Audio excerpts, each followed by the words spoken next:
Hello chess friends and welcome to Jozarov chess channel and welcome back to the Oslo Esports Cup in 2022. So we're following now again the beautiful match game between Magnus Carlsen and Quang Liem.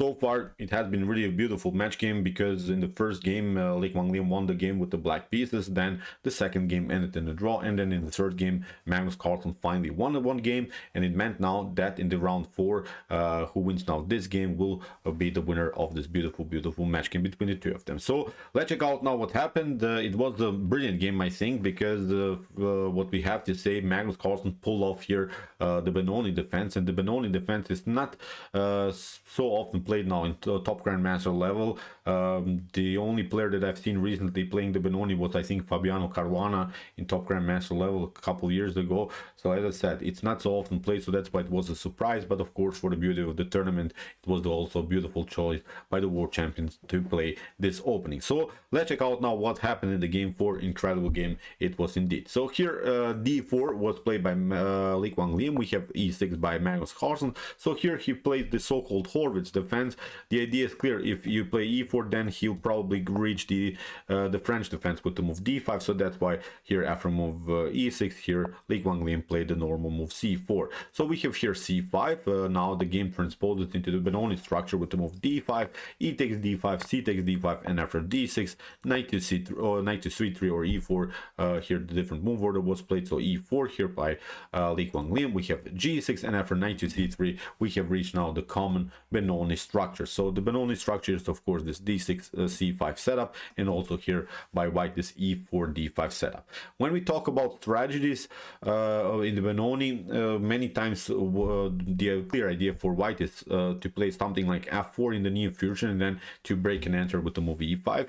We want to break the position around the square d6 somehow. From black's perspective, the main strategy is bishop to g7. So this long diagonal we should always use in the Benoni defense, and then we're trying to move a6 b5. We're trying then an expansion on the queen side to make something happen with the support, of course, of the dark square bishop. So these are of course only ideas. Many times these ideas are working, but many times they're also not working. At least we know what our strategy is. That's, I think, something to recognize. And also what we have to say in these types of structures, many times you see bishop to g7 and some ideas of knight to d7, knight to e5. So many times black is also trying to create sort of a blockade around the square e5. So also it works many times then for black. So here the continuation, bishop to g7, normal development, bishop to d3. Here Quang Liem plays now the so-called New York variation, which is in my opinion really a good choice, because many times after move knight to f3, maybe, I don't know, knight to f6, bishop to e2, many times you can maybe reach this position, bishop to g4, and then in one particular moment black will simply take out your knight, because in the beginning of the video we have said that e5 is your main goal, but when you lose sometimes the knight, this is very hard to make then in the continuation. So that's why many times white is trying to stay with the knight on f3 here, although it's also sometimes, we have to say, risky for black to give up bishop pair in an early stage of the game. But in my opinion, this is an idea that white faces many times. This is an idea that black is playing many times in the Benoni structure. So that's why bishop to d3. Here after move a6, also the normal idea here of the Benoni to play the move b5. We have now a4 preventing this idea, of course, knight to f6, and now h3. Again, Quang Liem is not playing the move knight to f3, is not allowing some pinning ideas by the bishop on g4. So I've played many times now this idea. I played many times against the Benoni, this New York setup. If you have trouble maybe to beat the Benoni, you can also check out this types of structures. So here h3, knight from b2 d7, knight to f3, knight to h5. Here Magnus Carlsen delays castling, but he's trying now a positional goal. As we said in the beginning also of the video, many times black is trying to create a blockade around the square e5. So because this is a weak pawn on e4, it's a backward pawn. Many times this pawn is attacked on the e file, so it becomes many times a strategical weakness for white. So many times when you face a backward pawn, you want to create a blockade. So that's why knight to e5 makes sense. And then after bishop to e5, if knight to e5 of course happens, then here knight to f4 could be a possibility. Then afterwards then black can gain some spaces here on the king side. So the problem is now you cannot play this idea knight to e5 immediately. That's the problem for black, because you get simply knight to e5, and it's a different story now, because after d takes e5, here the problem is now white is continuing the game with this supported pass pawn. This is now the strategical element that white gets, and this is now something that black doesn't want to get in a potential endgame. If you could just imagine this position without minor pieces on the board, if you could just imagine the pawn structure like this, white has a much better position because of this supported passer on the d-file. So that's why after move knight to f3, we have knight to h5. Here we have g4. Quang Liem is not allowing this scenario to get this blockade around the square e5. Here after move knight to f6 was played, and now bishop to f4, simply controlling further the e5 square. So that's why queen to e7. Magnus is trying his plan further with the move knight to e5. We have kingside casting, and now h5, which is perfectly fine, of course, because we have to also say with the setup h3 g4, Quang Liem has exposed himself a little bit in front of the king. The king is a little bit naked, so that's why with the move h5, Magnus is trying now to open some files, open diagonals in front of white king. So that's why white needs now to keep the files locked, because if you open this position, knight to h5 will happen. Look at this, the h3 was weak, the bishop will come into the game. You have to also lose a tempo with the bishop. So in my opinion, this is a strategical lost game here for white. So that's why g5, at least kicking with the knight to h7, and now king to h2, kingside casting finally by Magnus Carlsen. And here Quang Liem played the move rook to g1, which you don't have to play. Many times you want to play something like queen to d2, and then maybe in some occasions even rook to e1,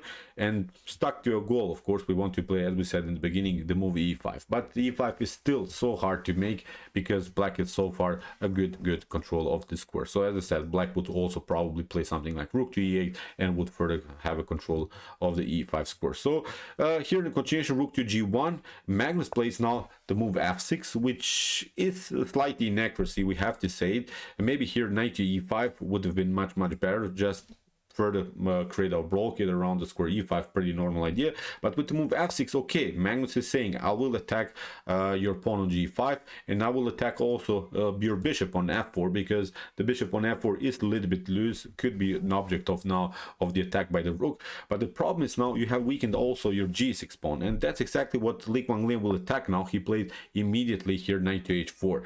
The problem is now if you take f takes g5, then you get knight to g6, the fork, and still after queen to f7, the problem is now you cannot take immediately knight to f8, because you get first queen to f4. As we said, the bishop is a little bit loose on the board, and then eventually you take out here the knight, and then you have much better material. But after move queen to f7, you can play actually e5, and then e6 would be a threat, at least in this way. After move knight to e5, I don't know, knight to e5, we can at least trade off more pieces and simplify the game. Bishop to e5 is also working, bishop to e5, maybe then knight to e5. So as I said, this is then a good position for both of them. So as I said, this is something that works for both sides. But in the continuation after knight to h4, Magnus played now knight to e5, and this was now, I think, the first really mistake by Magnus Carlsen, because he allowed now Quang Liem to take out the pawn on g6, and that's now a different story, because after bishop to e5, okay, you could try maybe queen to e5.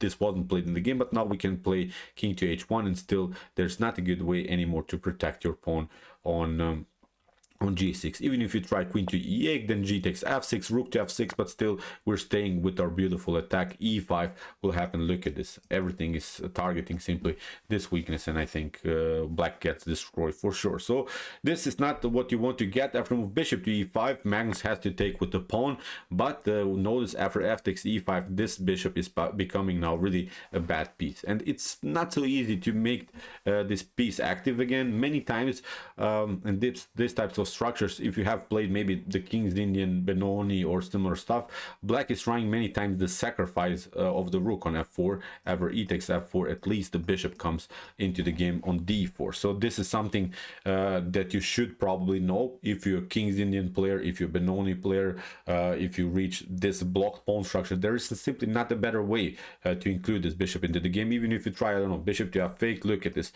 the bishop is paralyzed really by its own pawn. So as I said, the only way to make something with this bishop is to play rook to f4 and hope that your opponent will take it out, and then you can get back into the game with the bishop. But sometimes it's working, sometimes it's not working. I'm telling you this because a similar motif we'll see now also in this game.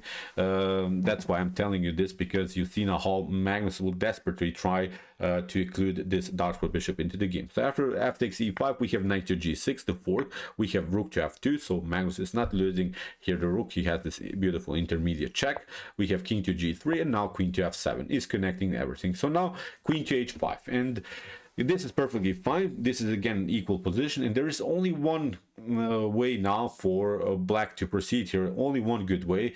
Whatever you do, if you do something else, it's not good for black, and the only good move is here to play knight to g5. And the problem is now, of course, if you take here queen to g5, then you get this one, queen to f3, then you have to play king to h4, and then you get queen to h3, the checkmate. So this is now the tactic that Magnus should have recognized, but he didn't. Okay, after moving knight to g5, the only way to prolong the game is to play something like this, knight to e7, deflecting the queen from the defense of the rook, and then we play king to f2, and then you can, okay, play knight to h3, the fork, king to e3, you can take it out, and here a rook to g1, and this would be probably an equal position. Magnus would have here 5 pawns on the board. Quang Liem would have only 4 pawns on the board. Magnus has also the bishop here, but we have to say here black's king is a little bit exposed.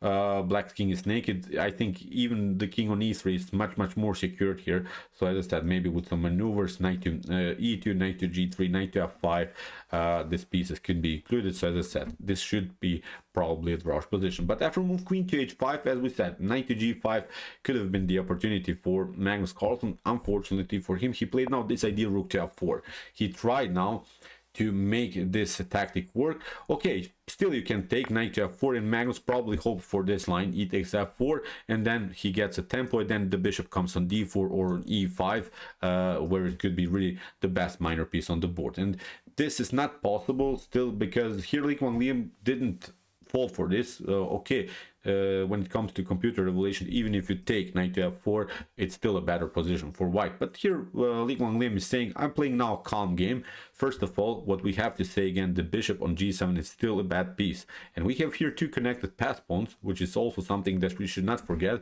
So something went wrong here, we have to agree, here for the world champion Magnus Carlsen. Now if we move bishop to e2, we have knight to f8. Now here Quang Liem takes knight to f4, and we have again e takes f4, because okay, if you take with the queen, you have your fun for a couple of moves, but now after king to g2, your attack is splashed. You don't gain anything. You have created one check, but what did change? Nothing. You have only the queen that's attacking now the position. Again, I'm pointing out the bishop is simply paralyzed by its own pawn. So beautiful bad bishop strategy here by Quang Liem. So after move knight to f4, we have e takes f4 by Magnus. So he's trying now, as I said, just to get somehow this bishop into the game.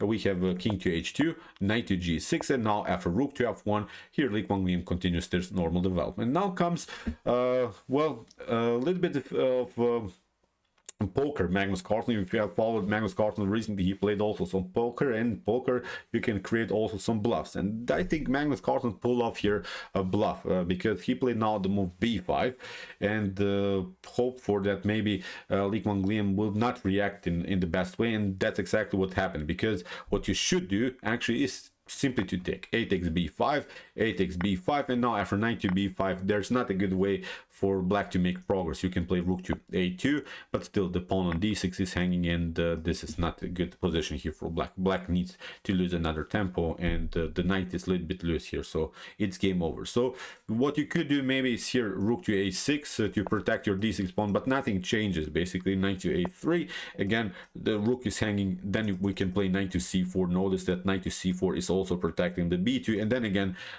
the d6 pawn is hanging. So nothing is working here for Magnus. As we said, after move b5, here Quang Liem was, I think, a little bit surprised, and I think he was too impressed by this move, because this is not working, and he played now a passive move, bishop to g4, and this move leads now into a drawish line again, because Magnus simply takes bishop to g4, queen to g4, and now with the move b4, we have now exactly what you want to get in the Benoni, this this powerful bishop that is supporting this pawn majority on the queen side. What I mean about pawn majority is of course the fact that black is here a 3 versus 2 situation on the queen side that is supported by the Dashwood bishop, and many times you want to get something like this, not of course the same, but something like this in the Benoni structure. So that's why here I think Quang Liem got a little bit too impressed by Magnus Carlsen bluff. So here Magnus Carlsen played really poker with Quang Liem, so it was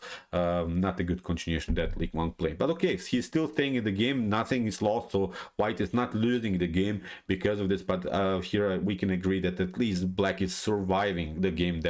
That's now the beauty about Magnus Carlsen's tactics. So we have knight to d1, we have rook to e8, queen to f5, trying to simplify the game, which is now I think a good choice for Quang Liem, because without the exchange situation we want to play e takes f5 and then kick away the knight, which is of course protecting the pawn on f4. So here in the continuation we have bishop to d4 by Magnus, we have rook to g4, and now Magnus simply pushes the pawn further with the move c4. h4, we have queen to h7, and now here Quang Liem is protecting the pawn further with the move king to h3. We have bishop to e5, and you see now how bad this move bishop to g4 was by Quang Liem. He simplified the game too much, and Magnus Carlsen has now created really a nice firm structure, really a nice blockade. Look at this, everything is glued together. The knight is protected by the queen, the knight is protecting the bishop is protecting the pawn, the knight is protecting the pawn, the rook is protecting the bishop is protected by this pawn, but also is protecting this pawn. So everything is so fixed, so glued together that basically nothing can happen here for black. So Magnus tricked here a little bit, as I said, Quang Liem. So king rook to f2, we have rook to f8, rook to f2, of course, protection also further of this pawn. We want to maybe play much freer with this knight, so we have rook to f8, queen to e6, and now king to g7, rook to c2, and now Magnus has to make reaction because his c pawn is hanging. He plays now c3, b takes c3, but now this pawn is rolling. Here Magnus creates at least some kind of activity. We have rook to b2, and we have reached now the critical moment of the game. Here Magnus has only one move in order to defend, because as we said, white is up the exchange, black has to play the best moves in order to stay in the game. The only move that is helping out Magnus, and that would probably lead into a draw, is the move queen to h8. This move is very important because you have to cover your 8th rank, and I will explain you why is it important to cover the 8th rank. You see now in a couple more moves, because now okay, white can play rook to b3, but now this move is working, rook to f7, and you see now if you play something like, I don't know, rook to d6, maybe you want to take out this pawn, then rook to e7, queen to f5, rook to f7. We can play many times this perpetual, you know, we can at least make something out of this. So as I said, we can at least create really an attack the whole time against the queen, and this game should probably end with a draw. But here after move rook to b2, Magnus played king to h8 instead of queen to h8, and you see now why it's such a huge problem when you didn't cover with the queen with the queen the 8th rank, because now in the continuation after rook to b2, you see now this idea rook to f7 is not working. We want to play, as we said, rook to e7, rook to f7, creating this attacks against the queen. But now rook to b8 is of course dangerous, and you have to cover, you have to then trade up, simplifying the game. And notice we have always these two passers that are winning the game for sure. So this is not possible. So after move rook takes b3, Magnus cannot leave, of course, the protection of the 8th rank. He played now the move f3, but now with knight to f2, here Quang Liem has a beautiful blockade. And whatever you do, even this fork idea, knight to f4, this wasn't played in the game, but this is even not working, because we can simply take knight to f4, bishop to f4, and we can play items on even king to g4. But I think with the g6 we are winning the game immediately. These two pass pawns cannot be stopped anymore. The knight is creating a beautiful blockade. If necessary, we can also include it with knight to g4 here, maybe then eventually maybe try to use some of the squares. So as I said, with rook to b7, eventually we can also maybe sneak in. So many beautiful ideas here for white. So after move knight to f2, here we have bishop to f4, but now c4 by Quang Liem, bishop to g5, here Magnus is trying to somehow create some madness here on this file, but here queen to d6, and even if you try bishop to h4, then we have this one, queen to f8. You have to play knight to f8, and look at this, rook to h4 is winning the game. We can immediately trap the queen. So this is not working. After move queen to d6, which was really the correct move by Quang Liem, beautiful tactical shot. We have rook to g8, rook to b8, again trying to simplify the game. Rook to b8, queen to b8, and after king to g7, in this position Magnus Carlsen resigned, because we can play, for instance, this one, queen to b7, forcing a further trades of pieces, and the game is over. For instance, you play this one, we can takes, and again we have reached a similar position. So great game by Quang Liem. We have seen how Magnus is playing a little bit poker sometimes in chess with his bluffs, but deserved win, I think, by Quang. Magnus played this Benoni, which causes many positional problems. In my opinion, the Benoni is something that you should not play if you're not familiar with this tactics, with the normal strategies. As I said, good game by Quang Liem, deserved win, as I said, and congratulations. He has now good chances, of course, to reach the next stage. So okay, I hope that you enjoyed the game. I really enjoyed it a lot. Interesting games we have seen for sure today. If you want to see some other tournaments that we have covered, please check out my coverage here with some commented chess games that we have analyzed before. And if you want to see the engines playing, the best chess games played by computers, check out my coverage also, that we have covered more than 300 games played by Stockfish, Alpha Zero, Lila Zero, and many more. And if you like this content, don't forget to subscribe to my channel. See you soon with some more videos, and chess is the best, of course.